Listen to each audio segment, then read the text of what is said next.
हसीना थी, एक दीवाना था। कर्ज फिल्म 1980 में आई टॉप 10 फिल्मों में से एक थी। थ्रिलर ड्रामा फिल्मों के शायकीन ने इसे एक बार ज़रूर देखा। ये फिल्म ऐसे वक्त आई थी जब कई नामवर अदाकारों की ब्लॉकबस्टर फिल्में सिनेमाओं की जीनत बन चुकी थीं, जिनमें कुर्बानी, आशा, राम बलराम, दोस्ताना, शान शामिल थी।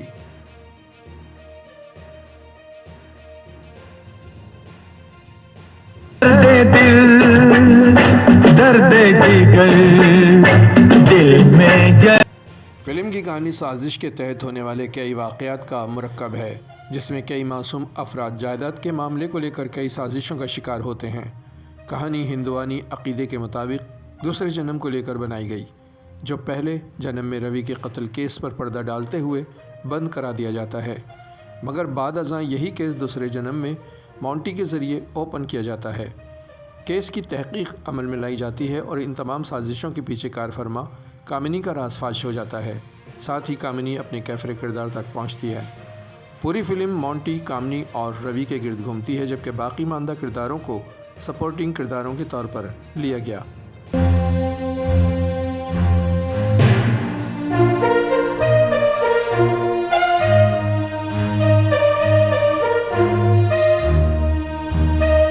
कर्ज की कहानी का पैगाम जिसे सामने रखकर कहानी तरतीब दी गई, वो यही था कि जुर्म ज़्यादती ऐसा अमल है जो करने वाले का कभी पीछा नहीं छोड़ता। खा वो दुनियावी कानून से बच जाए, मगर कुदरत के कानून से बचना मुश्किल है। जिस तरह कामिनी का जुर्म इसके सामने आया, कहानी का कॉन्सेप्ट यूँ तो नया नहीं था। इससे पहले इसे 1958 की फ़िल्म मधुमती, 1981 की कुदरत और 1976 की महबूबा में इस्तेमाल किया जा चुका था, मगर चूँकि हिंदू अक़ीदा है इसीलिए इसे आइंदा भी पेश किया जाता रहेगा। ये फ़िल्म जेली थॉम्सन के इंग्लिश नावल से माखूज़ है, जो 1975 में फ़िल्म डायरेक्टर सुभाष घई की नज़रों से गुज़रा। वो बताते हैं कि इसे हिंदुस्तानी माहौल में ढालकर पेश किया गया, जबकि इसकी कहानी में भी तब्दीली की गई।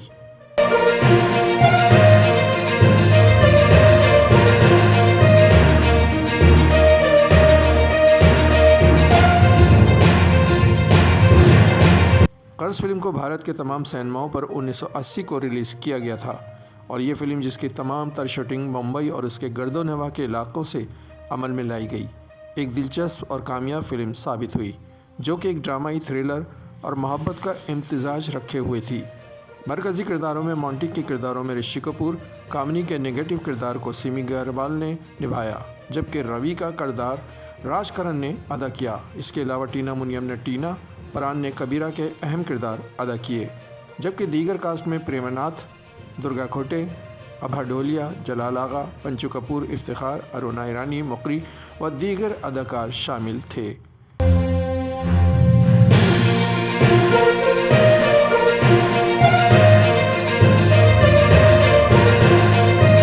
फिल्म के हिदायतकार सुभाष घई थे। मुसन्निफ डॉक्टर राही मासूम थे कि जिन्होंने फिल्म के डायलॉग्स भी लिखे, जबकि इसे अख्तर फारूकी और जगजीत खुराना ने प्रोड्यूस किया।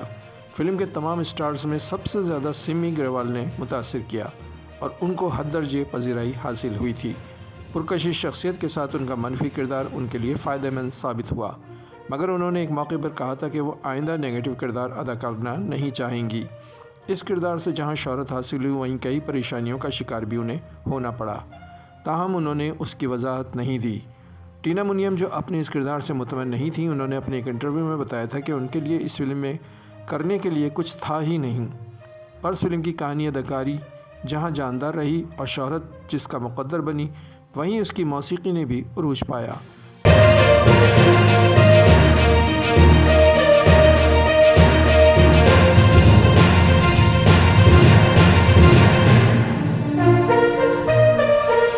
आनंद बख्शी के लिखे गए 7 गाने फिल्म में शामिल किए गए, जबकि 8वां गाना अपनी जगह ना पा सका।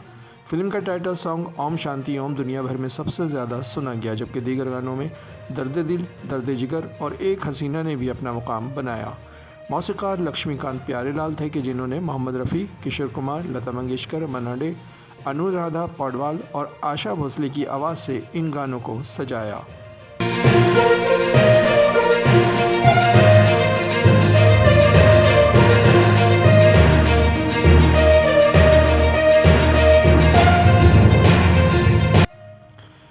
1980 के साल की फिल्मों में कारोबार के लिहाज से कर्ज 9वें नंबर पर रही थी, जबकि विनोद खन्ना और फिरोज़ खान की फिल्म कुर्बानी रही, जिसने 9 करोड़ 60 लाख का बिजनेस किया था। एक फैक्ट जो इस फिल्म से जुड़ा वो ये था कि प्रेमनाथ को इस फिल्म से काफ़ी देर बाद जोड़ा गया, वो भी गूंगे विलन के तौर पर। जिस पर प्रेमनाथ ने सुभाष घई से ऐतराज़ी सवाल किया तो उन्होंने कहा कि वो अपनी फिल्म में कुछ तब्दीली चाहते हैं। यूँ प्रेमनाथ को खामोश रहना पड़ा।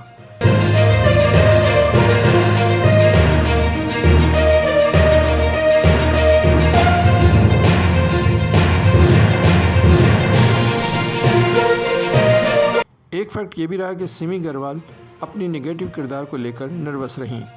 ये पहला मौका था कि जब वो कोई मनफी किरदार अदा करने जा रही थीं। ऐसे में सुभाष घई उन्हें समझाते रहे थे।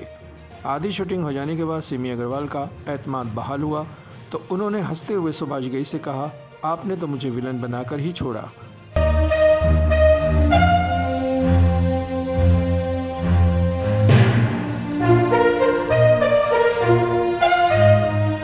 एक फैक्ट ये भी रहा कि सुभाष घई जो उन दिनों सिर्फ एक्शन फिल्में ही डायरेक्ट कर रहे थे, ऋषि कपूर को उन पर एतमाद नहीं हो पा रहा था। वो ये थ्रिलर टाइप की फिल्में चला पाएंगे।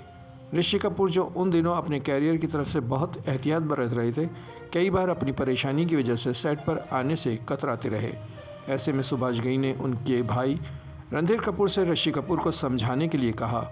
रणधीर कपूर ने ऋषि कपूर को कुछ इस तरह समझाया कि उनकी समझ में बात आ गई और उन्होंने इस फिल्म को कंटिन्यू किया। रणधीर कपूर से कहा कि मैं एक म्यूजिकल फिल्म बनाना चाहता हूं, तो अब ऋषि कपूर से पूछो क्या वो करे।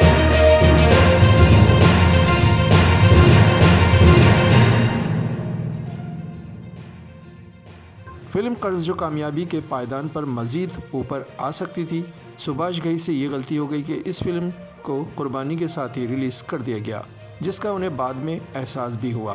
ये फिल्म एवरेज फिल्म ज़रूर कहलाई, मगर मायूस कुन सूरत हाल का शिकार नहीं हुई, बल्कि इसकी शोहरत को दुनिया भर में महसूस किया गया, जिसका अंदाज़ा इस बात से किया जा सकता है कि इसके तमाम गानों के बोलों पर कई फिल्मों के टाइटल बने, जैसे मैं 16 बरस की, ओम शांति ओम, एक हसीना थी, आशिक बनाया आपने।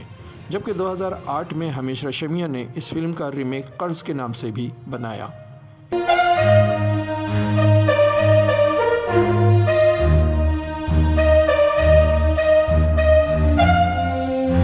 इलाहाबादी ऋषि कपूर और समी अग्रवाल मेरा नाम जोकर के बाद पूरे 10 साल बाद एक साथ इस फिल्म में नजर आए थे, जो उन दोनों के लिए भी हैरत का बाइस बना।